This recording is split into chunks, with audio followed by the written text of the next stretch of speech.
കഥകൾ ഇഷ്ടപ്പെടുന്നവരാണോ നിങ്ങൾ? എങ്കിൽ നമ്മുടെ ഈ ചാനൽ സബ്സ്ക്രൈബ് ചെയ്യാൻ മറക്കരുതേ. വിവാഹ പന്തലിലെ ആരവങ്ങളും പഞ്ചാരി മേളത്തിൻ്റെ നാദവും മാളവികയുടെ കാതുകളിൽ ഇപ്പോഴും മുഴങ്ങുന്നുണ്ടായിരുന്നു. ഒരുപാട് സ്വപ്നങ്ങളുമായാണ് അവൾ മാധവൻ്റെ വീട്ടിലേക്ക് വലതുകാൽ വെച്ച് കയറിയത്.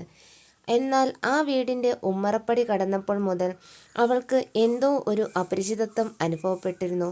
ഒരു വലിയ തറവാട് വീടിൻ്റെ ഗാംഭീര്യമുണ്ടെങ്കിലും ഉള്ളിൽ എവിടെയോ ഒരു ശൂന്യത തളം കെട്ടി നിൽക്കുന്നത് പോലെ. രാത്രി ഏറെ വൈകി. ജനാലയ്ക്കൽ തട്ടുന്ന മരച്ചില്ലകളുടെ ശബ്ദം മാത്രം കേൾക്കാം. മുറിയിലെ പാൽപാത്രവും കയ്യിലേന്തി അവൾ കാത്തിരുന്നു. തൻ്റെ ജീവിത പങ്കാളിയെക്കുറിച്ചുള്ള മനോഹരമായ ചിന്തകളായിരുന്നു മനസ്സ് നിറയെ. പെട്ടെന്നാണ് വാതിൽ തള്ളി തുറന്ന് മാധവനകത്തേക്ക് വന്നത്. അയാളുടെ നടപ്പിലെ പന്തികേട്, കണ്ണുകളിലെ ചുവപ്പും മാളവികയെ ഭയപ്പെടുത്തി. മദ്യത്തിൻ്റെ രൂക്ഷഗന്ധം മുറിയിലാകെ പടർന്നു. അവൾ പേടിയോടെ എഴുന്നേറ്റ് നിന്നു. ഏട്ടാ, അവൾ പതുക്കെ വിളിച്ചു. മറുപടി ഒരു ആക്രോശമായിരുന്നു. ഒരു നിമിഷം പോലും ചിന്തിക്കാൻ സമയം നൽകാതെ മാധവൻ്റെ വലതു കൈ അവളുടെ കരണക്കുറ്റിയിൽ പതിച്ചു. മാളവിക കട്ടിലിലേക്ക് തെറിച്ചു വീണുപോയി. ചുണ്ടിൻ്റെ കോണിൽ നിന്നും രക്തം പൊടിഞ്ഞപ്പോൾ അവൾക്ക് വിശ്വസിക്കാനായില്ല. അയ്യോ, എന്തിനാ ഏട്ടാ എന്നെ തല്ലിയത്? ഞാൻ എന്ത് തെറ്റാ ചെയ്തത്? അവൾ കരഞ്ഞുകൊണ്ട് ചോദിച്ചു. മാധവൻ അവളുടെ അടുക്കലേക്ക് വന്ന് മുടിയിൽ കുത്തിപ്പിടിച്ചു. അയാളുടെ മുഖം ഒരു ഭ്രാന്തൻ്റേതുപോലെ മാറിയിരുന്നു. നിന്റെ തെറ്റല്ലടി, പെണ്ണായി ജനിച്ചതാണ് നിന്റെ തെറ്റ്. എന്നെ സ്നേഹിച്ചു എന്ന് വിശ്വസിപ്പിച്ച് മറ്റൊരുവൻ്റെ കൂടെ ഇറങ്ങിപ്പോയവളോടുള്ള പകയാണെനിക്ക്. ആ ദേഷ്യം തീർക്കാൻ എനിക്ക് നീ വേണം. ഇത് നിന്റെ ആദ്യത്തെ അടിയാണ്.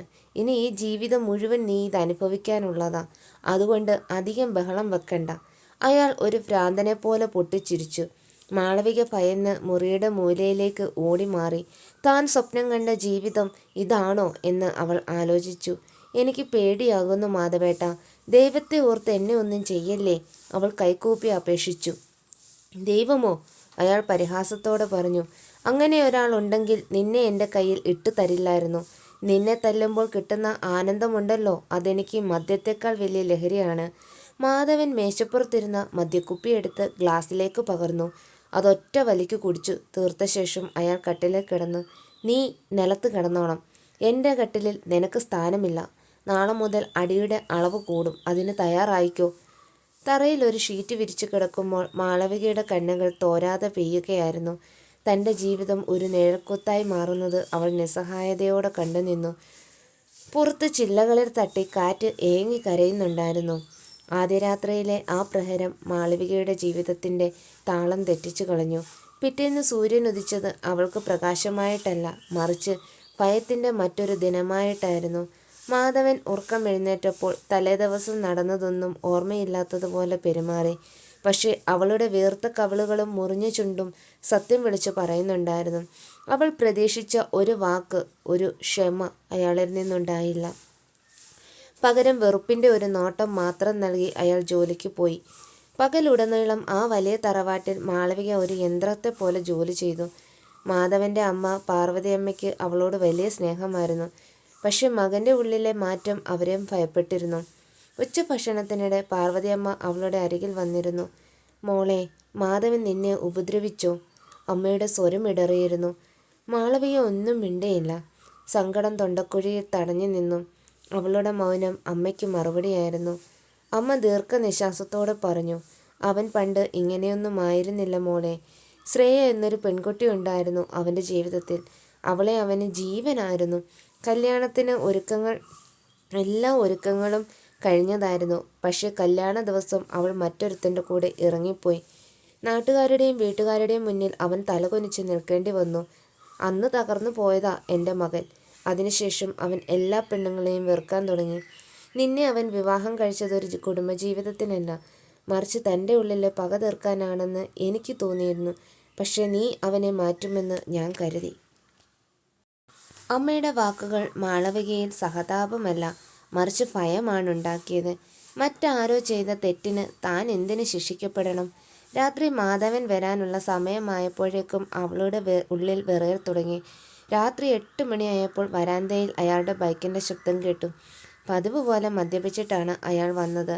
മുറിയിലേക്ക് കയറിയ ഉടനെ അയാൾ വാതിൽ വലിച്ചടച്ചു. എന്താടി, അമ്മയോട് പരാതി പറയുകയാണോ? ഞാൻ തല്ലുന്നത് നിനക്ക് അത്ര വലിയ കാര്യമാണോ? മാധവൻ അവളുടെ കൈത്തണ്ടയും മുറുക്കി പിടിച്ചു. എനിക്ക് വേദനിക്കുന്നു മാധവേട്ട. ശ്രേയ ചെയ്ത തെറ്റിന് എന്നെ എന്തിനാണ് വേദനിപ്പിക്കുന്നത്? ഞാൻ നിങ്ങളെ സ്നേഹിക്കാനല്ലേ വന്നത്? അവൾ കരഞ്ഞുകൊണ്ട് ചോദിച്ചു. ആ ചോദ്യം അയാളെ കൂടുതൽ പ്രകോപിപ്പിച്ചു. സ്നേഹമോ? നിന്റെയൊക്കെ സ്നേഹം വെറും അഭിനയമാണ്. ഓരോ പെണ്ണും ഉള്ളിൽ ചതി ഒളിപ്പിച്ചു വെച്ചിട്ടുണ്ട്. നിന്നെ വേദനിപ്പിക്കുമ്പോൾ എനിക്ക് കിട്ടുന്നൊരു സമാധാനമുണ്ട്. ശ്രേയ എന്നെ വേദനിപ്പിച്ചതിനേക്കാൾ വലിയ വേദന നിനക്ക് ഞാൻ നൽകും. അതാണ് എൻ്റെ ലക്ഷ്യം. അയാൾ അവളെ തറയിലേക്ക് തള്ളിയിട്ടു. ചുവരിൽ തലയിടിച്ച് മാളവികയ്ക്ക് ഒരു നിമിഷം കാഴ്ച മങ്ങി. മാധവൻ ഒരു ഭ്രാന്തനെ പോലെ ചിരിക്കുകയായിരുന്നു. അയാളിലെ മൃഗം ഉണർന്നിരിക്കുന്നു. ആ രാത്രി മുഴുവൻ അയാൾ അവളെ ശാരീരികമായും മാനസികമായും തകർത്തു. ഒരു വാക്കുപോലും മിണ്ടാൻ അനുവദിക്കാതെ തൻ്റെ പരാജയത്തിൻ്റെ കയ്പ് മുഴുവൻ അയാൾ അവളിലേക്ക് പകർന്നു. പിറ്റേന്ന് രാവിലെ മാളവിക കണ്ണാടിയിൽ നോക്കിയപ്പോൾ തൻ്റെ പ്രതിബിംബത്തെ തിരിച്ചറിയാൻ അവൾക്ക് പ്രയാസമായിരുന്നു. കണ്ണുകൾക്ക് താഴെ കറുത്ത പാടുകൾ, കൈകളിൽ നഖ അമർന്ന മുറിവുകൾ. അവൾ തീരുമാനമെടുത്തു. ഈ നരകത്തിൽ ഇങ്ങനെ നീറി ജീവിക്കാൻ തനിക്ക് കഴിയില്ല. സ്നേഹമില്ലാത്ത ഒരിടത്ത് മൃഗത്തെപ്പോലെ ഉപദ്രവിക്കപ്പെടാൻ താൻ അടിമയല്ല. അന്ന് വൈകുന്നേരം മാധവൻ വന്നപ്പോൾ മാളവിക ശാന്തമായി കസേരയിൽ ഇരിക്കുന്നുണ്ടായിരുന്നു. അവളുടെ കയ്യിൽ ഒരു വെള്ളക്കടലാസ് ഉണ്ടായിരുന്നു.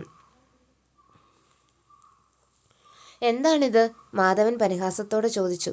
വിവാഹമോചനത്തിനുള്ള അപേക്ഷയാണ്. എനിക്കിനി ഇത് സഹിക്കാൻ വയ്യ. നമുക്ക് പിരിയാം മാധവൻ, അവൾ ഉറച്ച സ്വരത്തിൽ പറഞ്ഞു. മാധവൻ ആ കടലാസ് പിടിച്ചു വാങ്ങി കീറിക്കളഞ്ഞു. നിനക്കത്ര എളുപ്പത്തിൽ എന്നെ വിട്ടു പോകാൻ കഴിയില്ല. നിനക്ക് ഡിവോഴ്സ് വേണമെങ്കിൽ ഞാൻ പറയുന്നത് പോലെ ചെയ്യണം. നിനക്ക് വേറെ ബന്ധങ്ങളുണ്ടെന്നും അതുകൊണ്ടാണ് നീ പോകുന്നതെന്നും നിന്റെ വീട്ടുകാരോടും നാട്ടുകാരോടും പറയണം. എൻ്റെ പേരിൽ ഒരു കുറ്റവും വരാൻ പാടില്ല. എങ്കിൽ മാത്രമേ ഞാൻ നിന്നെ വിടൂ. മാളവിക ഒന്ന് ഞെട്ടി. ഇത്രയും ക്രൂരമായി ഒരാൾക്ക് ചിന്തിക്കാൻ കഴിയുമോ? സ്വന്തം അന്തസ്സ് രക്ഷിക്കാൻ തൻ്റെ സ്വഭാവത്തെ നാട്ടുകാരുടെ മുന്നിൽ വിൽപ്പനയ്ക്ക് വെക്കാൻ ആവശ്യപ്പെടുന്ന ഭർത്താവ്. പക്ഷെ ആ നിമിഷം അവൾക്ക് ജീവിതം തിരിച്ചു പിടിക്കണമെന്നുണ്ടായിരുന്നു. ഏത് കളവ് പറഞ്ഞിട്ടായാലും ഈ നരകത്തിൽ നിന്ന് രക്ഷപ്പെടണം. ശരി, ഞാൻ സമ്മതിക്കുന്നു. എനിക്ക് ഈ വീട് വിട്ടു പോയാൽ മതി, അവൾ വിറയ്ക്കുന്ന സ്വരത്തിൽ പറഞ്ഞു. പിറ്റേന്ന് തന്നെ അവൾ തൻ്റെ വസ്ത്രങ്ങളും സാധനങ്ങളുമായി വീട്ടിലേക്ക് തിരിച്ചു. മാധവൻ പറഞ്ഞതുപോലെ തന്നെ അവൾ വീട്ടുകാരോട് കള്ളം പറഞ്ഞു. മാളവികയ്ക്ക് മറ്റൊരു പ്രണയമുണ്ടായിരുന്നു എന്നും അവനോടൊപ്പം ജീവിക്കാനാണ് അവൾ പോകുന്നതെന്നും നാട്ടിലാകെ പാട്ടായി. മാധവൻ ഒരു ഇരയെപ്പോലെ എല്ലാവരുടെയും മുന്നിൽ അഭിനയിച്ചു. മാളവിക തൻ്റെ സ്വഭാവത്തിന് മേൽ വീണ കറുത്ത നിഴലുമായി സ്വന്തം വീട്ടിലെ ഇരുളടഞ്ഞ മുറിയിൽ ഒതുങ്ങിക്കൂടി. അവൾ തോറ്റുപോയെന്ന് എല്ലാവരും കരുതി. പക്ഷേ അതൊരു വലിയ തിരിച്ചുവരവിനുള്ള തയ്യാറെടുപ്പായിരുന്നു. മാളവിക പടിയിറങ്ങിപ്പോയപ്പോൾ മാധവൻ ഒരു യുദ്ധം ജയിച്ച ആവേശത്തിലായിരുന്നു. താൻ അനുഭവിച്ച അപമാനത്തിന് ഒരു പെണ്ണിനോട് പകരം വീട്ടാനായല്ലോ എന്ന വികലമായ ചിന്ത അയാളെ ആഹ്ലാദിപ്പിച്ചു. എന്നാൽ ആ ആഹ്ലാദം അധികം നീണ്ടു നിന്നില്ല. മാളവിക വീട് വിട്ടു പോയതോടെ ആ വലിയ തറവാട് വീണ്ടും നിശബ്ദതയുടെ തടവറയിലായി. മാധവൻ്റെ മദ്യപാനം അതിരുകടന്നു. ജോലിക്ക് കൃത്യമായി പോകാതെയായി. വീടിനുള്ളിൽ എവിടെ നോക്കിയാലും ചിതറിക്കിടക്കുന്ന മദ്യക്കുപ്പികളും പുകയില ഗന്ധവും മാത്രം. എന്നാൽ വിധി മാധവനെ കാത്തിരുന്നത് മറ്റൊരു വലിയ പ്രഹരവുമായിട്ടായിരുന്നു. മാളവിക പോയി കൃത്യം 1 മാസം തികയുന്ന ദിവസം അയാളുടെ ഏക അത്താണിയായിരുന്ന അമ്മ പാർവതിയമ്മ പെട്ടെന്നുണ്ടായ ഹൃദയാഘാതത്തിൽ ഈ ലോകത്തിനോട് വിട പറഞ്ഞു. മകൻ്റെ തകർച്ച നേരിട്ട് കണ്ടു നിൽക്കാനുള്ള കരുത്ത് ആ അമ്മയുടെ ഹൃദയത്തിനുണ്ടായിരുന്നില്ല. അമ്മയുടെ ശവമഞ്ചത്തിനരികിൽ നിൽക്കുമ്പോൾ മാധവൻ ആദ്യമായി ഭയപ്പെട്ടു. താൻ എത്രമാത്രം ഒറ്റപ്പെട്ടുവെന്ന് അയാൾ തിരിച്ചറിഞ്ഞു. നാട്ടുകാർ അയാളെ നോക്കി പിറുപിറുക്കുന്നുണ്ടായിരുന്നു. അമ്മയുടെ മരണം ഇരട്ടിച്ച ആഘാതമായി മാധവൻ്റെ മനസ്സിനെ ഉലച്ചു. അമ്മ പോയതോടെ വീടൊരു ശ്മശാനം പോലെയായി. വിശക്കുമ്പോൾ ഒരു തുള്ളി വെള്ളം പോലും എടുത്തു നൽകാൻ ആരുമില്ല. വസ്ത്രങ്ങൾ അലക്കാതെ കുന്നുകൂടി. രാത്രിയുടെ യാമങ്ങളിൽ മാളവികയുടെ സാമീപ്യം അയാൾ അറിയാതെ കൊതിച്ചുപോയി. താൻ ഉപദ്രവിച്ചിട്ടും തനിക്ക് ആഹാരം നൽകിയിരുന്ന, തൻ്റെ വസ്ത്രങ്ങൾ വൃത്തിയാക്കി വെച്ചിരുന്ന അവളുടെ ആ മുഖം മാധവൻ്റെ ഓർമ്മകളിൽ ഒരു വിങ്ങലായി മാറി. 2 മാസങ്ങൾക്ക് ശേഷം ആരും പ്രതീക്ഷിക്കാതെ മാളവിക വീണ്ടും ആ വീട്ടിലേക്ക് തിരിച്ചെത്തി. പക്ഷേ പഴയ പേടിച്ചു വിറച്ച പെണ്ണായിരുന്നില്ല അവൾ. അവളുടെ കണ്ണുകളിൽ പുതിയൊരു നിശ്ചയദാർഢ്യം തിളങ്ങുന്നുണ്ടായിരുന്നു. മാധവൻ കസേരയിൽ തളർന്നിരിക്കുകയായിരുന്നു. അവളുടെ വരവ് കണ്ടതും അയാളിലെ പഴയ മൃഗം ഒന്നുണരാൻ ശ്രമിച്ചു. എന്തിനാടി നീ വീണ്ടും വന്നത്? ഞാൻ പറഞ്ഞതൊക്കെ മറന്നോ?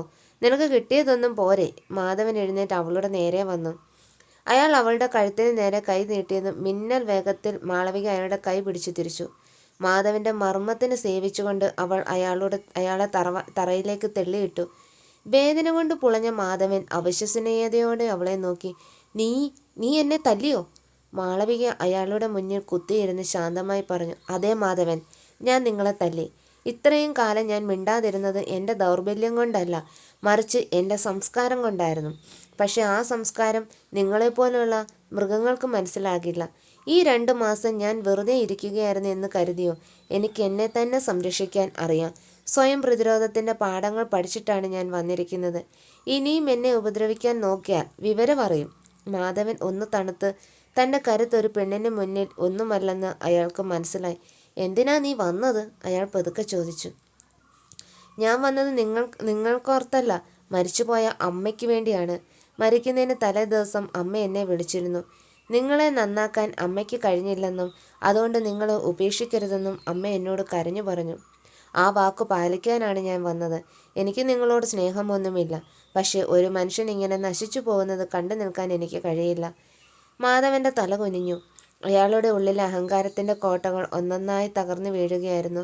മദ്യത്തിൻ്റെ ലഹരിയേക്കാൾ മൂർച്ചയുള്ളതായിരുന്നു മാളവികയുടെ വാക്കുകൾ. വിശക്കുന്നുണ്ടെങ്കിൽ ആഹാരം കഴിക്കൂ, ഞാൻ ഉണ്ടാക്കി വെച്ചിട്ടുണ്ട്. പക്ഷെ ഒന്നോർത്തോ, എന്നെ ഇനി ഉപദ്രവിക്കാൻ വന്നാൽ ശ്രേയ ചെയ്ത തെറ്റിനേക്കാൾ വലിയ ശിക്ഷയായിരിക്കും ഞാൻ നിങ്ങൾക്ക് നൽകുക. എനിക്കിപ്പോൾ ഭയമില്ല. അവൾ അടുക്കളയിലേക്ക് നടന്നു. മാധവൻ അവിടെ തന്നെ ഇരുന്നു പോയി. തൻ്റെ ജീവിതത്തിൽ താൻ കാണാതെ പോയ വലിയൊരു നന്മയാണ് തൻ്റെ മുന്നിലൂടെ നടന്നു പോയതെന്ന് അയാൾക്ക് തോന്നി. ഓരോ പെണ്ണും ചതിയല്ലെന്ന്, സ്നേഹിക്കാൻ മാത്രമല്ല സംരക്ഷിക്കാനും പോരാടാനും കരുത്തുള്ളവളാണ് അവളെന്നും മാധവൻ ആദ്യമായി തിരിച്ചറിഞ്ഞു. ആ രാത്രി ജനാലയിലൂടെ അകത്തേക്ക് വന്ന നിലാവിന് പോലും ഒരു പുതിയ തെളിച്ചമുണ്ടായിരുന്നു. ഒരു വലിയ മാറ്റത്തിൻ്റെ തുടക്കമായിരുന്നു അത്. മാളവികയുടെ തിരിച്ചുവരവ് മാധവൻ്റെ ജീവിതത്തിൽ ഒരു നിശബ്ദ വിപ്ലവമാണ് സൃഷ്ടിച്ചത്. അവൾ പഴയതുപോലെ തല്ല് വാങ്ങാൻ നിൽക്കുന്ന ഒരു ഇരയല്ലെന്ന് ബോധ്യപ്പെട്ടതോടെ അയാളിലെ ക്രൂരത പതുക്കെ വഴിമാറാൻ തുടങ്ങി. എങ്കിലും ഉള്ളിലെ വാശി കാരണം അയാൾ അവളോട് മിണ്ടാൻ തയ്യാറായിരുന്നില്ല. പകൽ മുഴുവൻ ജോലിക്ക് പോകും, രാത്രി വന്ന് മദ്യപിച്ച് ബോധമില്ലാതെ കിടക്കും. എന്നാൽ മാളവിക തൻ്റെ തീരുമാനത്തിൽ ഉറച്ചു നിന്നു. അവൾ വീട് വൃത്തിയാക്കി പൂന്തോട്ടം പരിപാലിച്ചു. അയാളുടെ അച്ഛൻ്റെ കാര്യങ്ങൾ കൃത്യമായി നോക്കി. ഒരു ദിവസം രാത്രി മാധവൻ പതിവിലും കൂടുതൽ മദ്യപിച്ച് അവശനായിട്ടാണ് വന്നത്. മുറിയിലേക്ക് കയറാൻ പോലും കഴിയാതെ അയാൾ ഉമ്മറത്ത് കൊഴിഞ്ഞു വീണു. മാളവിക ഓടിച്ചെന്ന് അയാളെ താങ്ങിപ്പിടിച്ചു. ബോധമില്ലാത്ത അവസ്ഥയിലും അയാൾ പെറുപിറുക്കുന്നുണ്ടായിരുന്നു. ശ്രേയ, നീ എന്നെ എന്തിനാ ചതിച്ചത്? എനിക്ക് നിന്നെ അത്രയ്ക്കിഷ്ടമായിരുന്നു. അയാളുടെ വാക്കുകൾ കേട്ടപ്പോൾ മാളവികയ്ക്ക് ദേഷ്യമല്ല, മറിച്ച് സഹതാപമാണ് തോന്നിയത്. മുറിവേറ്റ ഒരു ഹൃദയമാണ് ഈ കാഠിന്യത്തിന് പിന്നിലെന്ന് അവൾ തിരിച്ചറിഞ്ഞു. അവൾ അയാളെ കട്ടിലിൽ കിടത്തി നനഞ്ഞ തുണി കൊണ്ട് മുഖം തുടച്ചു കൊടുത്തു. ആ രാത്രി അവൾ ഉറങ്ങിയില്ല. ഒരു മനുഷ്യനെ ഉള്ളിൽ വിഷത്തിൽ നിന്ന് എങ്ങനെ മോചിപ്പിക്കാം എന്ന ചിന്തയിലായിരുന്നു അവൾ. അടുത്ത ദിവസം രാവിലെ എഴുന്നേറ്റ മാധവൻ കണ്ടത് തൻ്റെ തലയ്ക്കലിരിക്കുന്ന മാളവികയാണ്. അയാളുടെ തല ആകെ പെരുക്കുന്നുണ്ടായിരുന്നു. അവൾ അയാൾക്ക് ഒരു കപ്പ് കടുപ്പത്തിലുള്ള ചായ നീട്ടി. എത്ര കാലം ഇങ്ങനെ മുമ്പോട്ട് പോകും മാധവൻ? ആരോ ചെയ്ത തെറ്റിന് നിങ്ങൾ സ്വയം എന്തിനാണ് ശിക്ഷിക്കുന്നത്? മദ്യപിച്ച് മരിച്ചാൽ നിങ്ങൾ തോറ്റു കൊടുക്കുകയാണ് അത് ചെയ്യുന്നത്. നിങ്ങളെ ചതിച്ചവർ സന്തോഷമായി ജീവിക്കുന്നുണ്ടാകും. നിങ്ങളിങ്ങനെ നശിക്കുന്നത് കാണുമ്പോൾ അവർക്ക് പുച്ഛം മാത്രമേ തോന്നൂ. അതിലും നല്ലത് അന്തസ്സോടെ ജീവിച്ച് കാണിച്ചു കൊടുക്കുന്നതല്ലേ. മാധവൻ ഒന്നും മിണ്ടിയില്ല. എങ്കിലും അവളുടെ വാക്കുകൾ അയാളുടെ ഉള്ളിൽ കൊണ്ട് ആദ്യമായി അയാൾക്ക് തന്നോട് തന്നെ ലജ്ജ തോന്നി. തൻ്റെ അമ്മ ആഗ്രഹിച്ചത് മാളവികയിലൂടെ സാധ്യമാകുന്നത് അയാൾ കണ്ടു. ആ പെണ്ണിൻ്റെ ക്ഷമയും കരുത്തും അയാളെ അത്ഭുതപ്പെടുത്തി. ആഴ്ചകൾ കടന്നുപോയി. മാധവൻ സാവധാനം മദ്യപാനം കുറിച്ചു. മാളവികയോട് മിണ്ടത്തുടങ്ങി. ഒരു വൈകുന്നേരം ജോലി കഴിഞ്ഞ് വരുമ്പോൾ അയാൾ തൻ്റെ കയ്യിൽ ഒരു പൊതിയുമായിട്ടാണ് വന്നത്. മാളവിക പൂമുഖത്തിരിക്കുകയായിരുന്നു. അയാൾ മടിച്ചു ആ പൊതി അവളുടെ നേരെ നീട്ടി. ഇതെന്താ? അവൾ അത്ഭുതത്തോട് ചോദിച്ചു. തുറന്നു നോക്ക്, മാധവൻ താഴ്ന്ന സ്വരത്തിൽ പറഞ്ഞു. അതൊരു മനോഹരമായ പട്ടുസാരിയായിരുന്നു. അവൾക്ക് ഏറ്റവും ഇഷ്ടപ്പെട്ട ആകാശ നീല നിറം. അവളുടെ കണ്ണുകൾ നിറഞ്ഞു. ഇത്രയും കാലത്തെ വേദനകൾ ആ ഒരു സമ്മാനത്തിൽ അലിഞ്ഞു പോകുന്നത് പോലെ അവൾക്ക് തോന്നി. മാളു, എനിക്ക് നിന്നോട് മാപ്പ് ചോദിക്കാൻ അർഹതയുണ്ടോ എന്ന് എനിക്കറിയില്ല. ഞാൻ നിന്നെ ഒരുപാട് വേദനിപ്പിച്ചു. എൻ്റെ ഉള്ളിലെ പക നിന്റെ മേൽ തീർത്തു. പക്ഷേ ഈ ഇടവേളയിൽ നീ കാണിച്ച സ്നേഹവും കരുത്തുമാണ് എന്നെ മാറ്റിയത്. ഒരു പെണ്ണ് ചതിക്കുമെന്ന എൻ്റെ വിശ്വാസം നീ തിരുത്തിക്കുറിച്ചു. നീ കൂടെയുണ്ടെങ്കിൽ എനിക്ക് ജീവിക്കണം, പഴയ മാധവനായിട്ടല്ല, നിന്നെ സ്നേഹിക്കുന്ന ഭർത്താവായിട്ട്. മാധവന്റെ കണ്ണുകളിൽ നിന്ന് ഒരു തുള്ളി കണ്ണീർ അവളുടെ കൈകളിൽ വീണു.